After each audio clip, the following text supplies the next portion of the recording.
여러분은 술 많이 드시나요? 네, 제가 겪어본 한국 사람들은 대부분 술부심이 있어요. 그래서 2016년 WHO 통계를 보면 한국은 러시아보다 높은 3위에 이제 순위가 되어 있고요. 아시아에서는 한국과 비슷한 국가가 단 한 곳도 없어요. 거의 독보적 일인데 한국은 술 소비량이 매우 많습니다. 그런 이야기 많이 들어보셨을 거예요. 술 한 잔은 약이다. 적당한 음주는 몸에 좋다. 하루 와인 한 잔은 심장마비를 예방한다. 막걸리는 유산균의 보고다, 몸에 좋다, 기타 등등. 그래서 주당들이 꼭 술 안 드시는 분한테 한 잔은 괜찮다면서 약간 권하기도 하죠. 하지만 최근 연구에 따르면 술 한 잔도 건강에 안 좋답니다.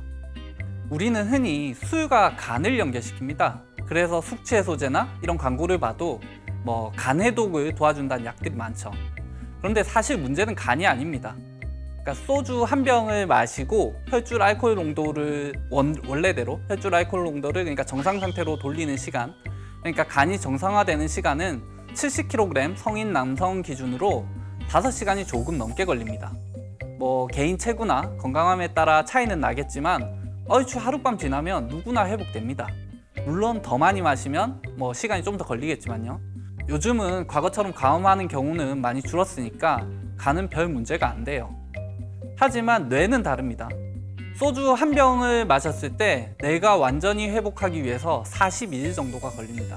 그러니까 술을 42일에 한 번씩, 그것도 딱 한 병만 마시는 분 계신가요?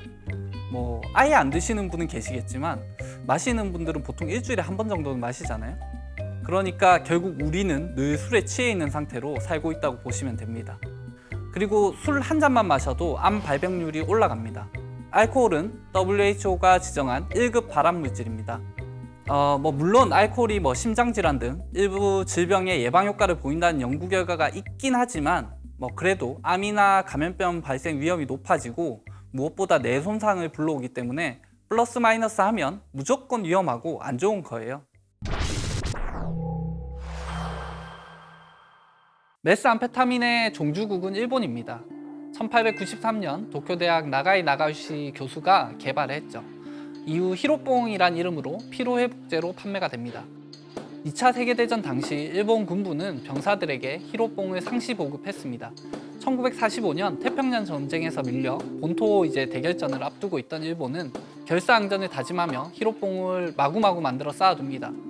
하지만 미국은 이를 비웃기라도 하듯이 그냥 핵폭탄을 터뜨려버렸죠. 결국 일본은 제대로 싸워보지도 못하고 항복합니다. 전쟁이 끝나자 군부에 쌓여있던 막대한 양의 히로뽕이 갈 곳을 잃고 시중에 풀립니다. 그 허탈감에 젖어있던 일본 국민들은 금세 히로뽕에 빠져버리죠. 히로뽕의 수요가 늘어나자 군대 내에서 히로뽕을 제조했던 기술자들이 있을 거 아니에요? 이 사람들이 밖에서 히로뽕을 제조해 큰 돈을 벌게 됩니다. 하지만 2차 세계대전 이후에 이 메스암페타민의 부작용이 전 세계적으로 알려지게 되거든요. 그러면서 일본 정부도 1951년 이 히로뽕을 금지합니다. 불법 시장이 되었으니까 정석대로 야쿠자라든지 이런 사람들이 그 시장에 뛰어들게 되죠. 당연히 관련 범죄가 증가합니다. 그러자 일본 정부는 마약 사범 처벌을 강화하고 대대적인 체포 작전을 벌입니다. 하지만 마약이 이렇게 쉽게 사라질 리가 없죠. 일본은 1960년대 후반이 되면 마약을 제조한 사람에게는 최대 사형까지 내릴 수 있게 법을 개정을 합니다. 그런데 이 법이 오히려 화근이 됐어요. 일본 야쿠자들은 마약에 대한 제재가 미비했던 옆나라, 우리나라죠. 그래서 한국을 제조기지로 사용하기 시작합니다. 미국에 콜롬비아가 있었다면 일본에는 한국이 있었죠. 당시 한 해 시장 규모를 보면 대만에서 원료를 4억 원어치 정도 사서 한국에서 히로뽕으로 제조를 하면 이게 200억으로 불고, 이 완성된 제품을 일본에 가져다 팔면 1조 6천억 원으로 뻥튀기가 됐다고 해요. 그러니까 원료로 따지면 2,000배 정도 가격이 오르는 셈이죠. 참고로 당시 설렁탕 한 그릇 가격이 1,000원도 안 했을 때입니다. 그러니까 일확천금을 꿈꾸는 수많은 젊은이가 이 분화방처럼 이 시장에 뛰어들게 되죠. 당시 분위기는 영화 마약왕에서 살짝 엿볼 수 있는데, 마약상들은 일본에 이 히로뽕을 파는 것이 마치 애국인 것처럼 이런 행동을 했습니다. 그런데 한국에서 마약이 계속 넘어오니까 일본 단속반이 한국에서 넘어오는 물건을 샅샅이 뒤지기 시작합니다. 그러면 물량은 쌓이는데 수출길이 막히게 된 거죠. 이렇게 남은 히로뽕이 국내에 본격적으로 돌기 시작합니다. 이때부터 한국에서 히로뽕 사용자가 급격히 늘어납니다.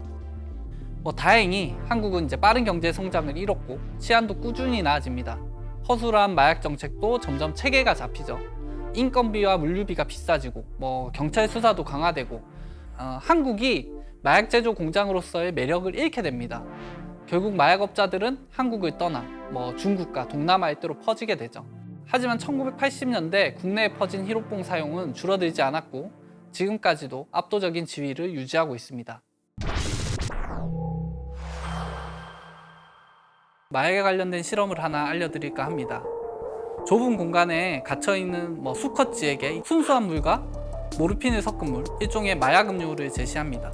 쥐는 물 대신에 마약 음료를 선택하고 결국 중독이 됐다가 어느 순간 죽어버리죠. 방법은 조금 다를 뿐 이런 식의 실험은 지금도 지속되고 있습니다. 쥐에게 간을 삽입해서 약물을 투여하기도 하고 원숭이에게 코카인을 제공하기도 합니다. 결국은 늘 중독이 되고 그리고 죽음이죠. 이런 실험이 보여주고자 하는 메시지는 굉장히 뚜렷합니다. 마약이 위험하다는 거죠. 저는 여전히 답은 우리 사회에 있다고 생각합니다.